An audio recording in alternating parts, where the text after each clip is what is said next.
Bonjour et bienvenue dans le quart d'heure neuro. Et cette semaine, on se pose une petite question. Enfin, on nous pose une petite question. Est-ce que répéter et répéter plusieurs fois un shoot au basket permet une amélioration? Je pense que c'est le mec qui se demande si il va s'améliorer en répétant et en passant son temps à répéter un shoot au basket. Qui veut commencer? Romain, si tu as cette théorie par rapport aux 10, aux 10 000 heures de pratique. Euh, je pense qu'il faut débunker un peu les 10 000 heures de pratique. Ça serait très long comme théorie. Je pense qu'il faut aller voir du côté d'Erickson, qui a écrit quelque chose sur le modèle de pratique délibérée. Donc en gros, c'est tu retournes à l'entraînement. Si on prend du côté sportif, l'idée générale, c'est que tu te construis un modèle et tu retournes à l'entraînement comme un débutant une fois que tu as maîtrisé les points d'amélioration que tu as voulu mettre en place. Donc en gros, c'est à chaque fois, tu cherches à t'améliorer, et tu cherches à mettre en place des répétitions de manière consciente et pas comme un robot. Et j'ai le cas avec certains athlètes, effectivement, qui répètent comme des robots en se disant que c'est le volume qui va faire le travail, mais je préfère personnellement moitié moins de répétitions, mais avec des intentions, du temps de pause entre les répétitions, de manière à conscientiser la chose, on va dire. Parce Voilà. que si tu répètes tout le temps un même mouvement qui est pas bon, tu vas pas plus gagner, quoi. Il faut que Mm. voilà. Faut voir quelque chose d'intelligent derrière. Je vais prendre une autre analogie celle-là est très bien. Tu vas prendre l'exemple d'un squat, d'accord, qui est beaucoup plus fermé, on va dire, en termes de modalité de pratique. À un moment donné, si tu as un déficit à n'importe quel niveau que ce soit, à un moment donné, tu vas avoir des bus qui penchent, des rotations, des bassins qui shiftent, etc., etc. Mais en soi, tu vas réaliser ta performance de squat. Mais est-ce que faire tout le temps des squats, tu vas vraiment progresser au squat? Oui, mais jusqu'à quel degré? Et je pense qu'au basket, c'est pareil. Et tu le verras peut-être moins. Et l'idée, c'est aussi de travailler sur tes facteurs limitants qui soient, entre guillemets, neuro ou qui soient vraiment physiques ou neurocognitifs, on peut dire ça dans la prise d'information, etc., etc. Et je pense qu'à un moment donné, si tu veux vraiment être performant dans ton shoot au basket, il faut que tu travailles aussi tous les facteurs qui sont externes à cette performance de ce shoot. Et répéter, répéter, répéter, comme tu l'as dit, sur un geste qui peut-être ne peut pas être bon. D'accord. Je pense qu'à un moment donné, Mm. même les top players, ils continuent encore à progresser là-dessus. C'est qu'à un moment donné, est-ce qu'on a vraiment la technique parfaite? Je ne sais pas.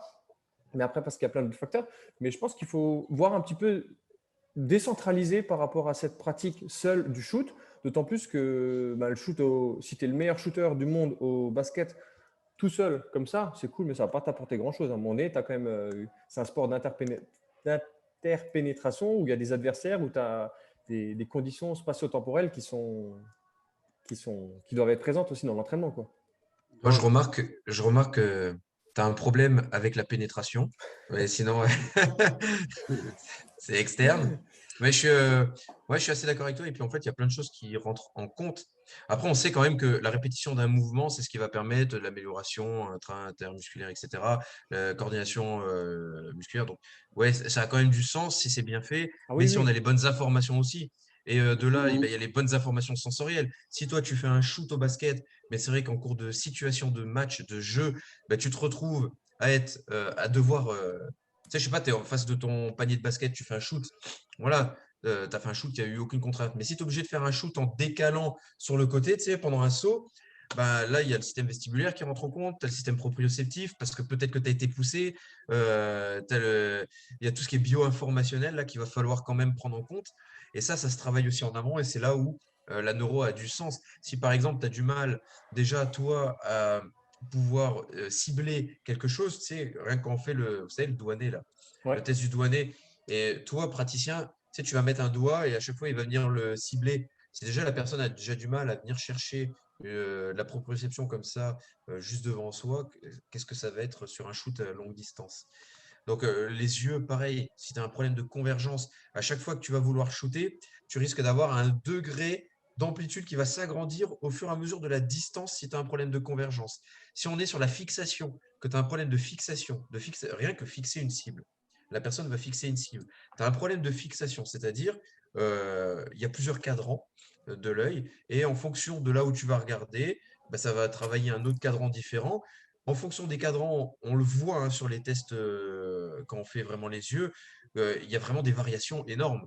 Il y a des Ouais, gens, parce que ça cible pas les mêmes nerfs aussi. en fonction Ouais. de là où tu regardes et tout. Donc, du coup, ouais, il peut y avoir des soucis. Pardon. Et le mec qui est déjà, vous savez, on le voit, le mec qui est déjà en panique quand il est sur un cadran. Alors, je sais pas, moi, s'il est sur le cadran en haut à droite et que le mec, quand il prend sa visée, il regarde sur ce cadran en haut à droite et qu'il est en stress, bah, ça va pas venir faire quelque chose d'efficient, quoi, en tout cas en termes de gestuel, de neuromécanique. Ouais, donc, du coup, l'idée serait de retravailler sur le moteur de prise d'information, on va dire, pour derrière aller travailler sur ton geste à Ouais. cet endroit-là. Et Et après, tu te derrière, rappelles? ouais, vas-y, Ouais, tu te pardon. rappelles? Non, mais je voulais faire le lien avec ce que on parlait, mais ensemble, la dernière fois, des gainages choc. Alors, toi, tu appelles ça gainage choc. Moi, je ne donnais pas le même nom, mais en fin de compte, c'est dans la même optique. Eh ben, il faudrait reproduire ce genre de choses sur le jeu Mhm. pour permettre au système sensoriel de se développer pleinement, quoi. Ouais. Je sais pas comment tu le sens. Si, si, si, complètement.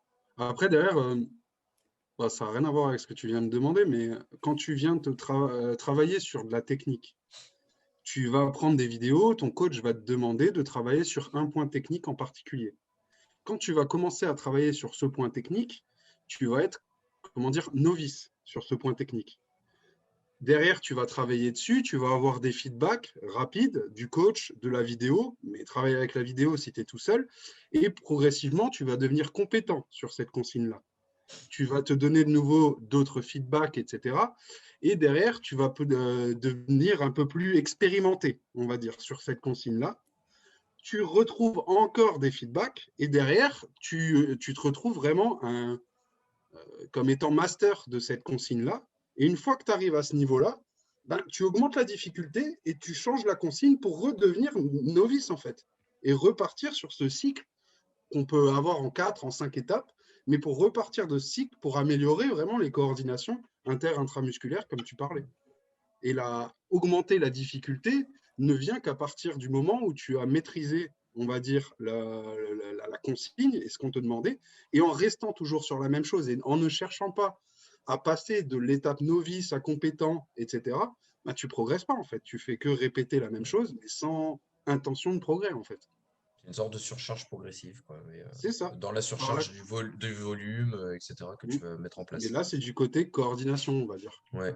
C'est intéressant parce qu'en fin de compte, on se remarque aussi que si tu as des réflexes archaïques qui sont pas bien en place, comme les réflexes d'extension, on en a déjà parlé dans un des tout premiers, je crois que c'était peut-être même le premier quart d'heure neuro, ces réflexes d'extension, tu sais, quand tu fais un saut, Mhm. c'est compliqué si ce réflexe-là, il n'est pas bien intégré, de faire quelque chose d'efficient parce que la plupart des shoots, les mecs sautent, enfin, je sais pas, ou je regarde Ouais. trop la télé, tu vois. Euh, Ça fait longtemps que j'ai pas vu un match de basket, tu me diras, mais bon, il y a au moins un léger saut. Mhm. Si tu as tes réflexes archaïques au niveau du cou qui sont pas bien intégrés, chaque fois tu vas avoir une tension, ce qui peut provoquer une problématique sur du coup toute une chaîne musculaire, ça va t'enlever de l'efficience sur ton shoot aussi. Il y a quand même pas mal de choses à checker hein, pour savoir Mhm. si quelque chose va être efficient et comme quoi la répétition de shoot ne suffit pas à elle-même.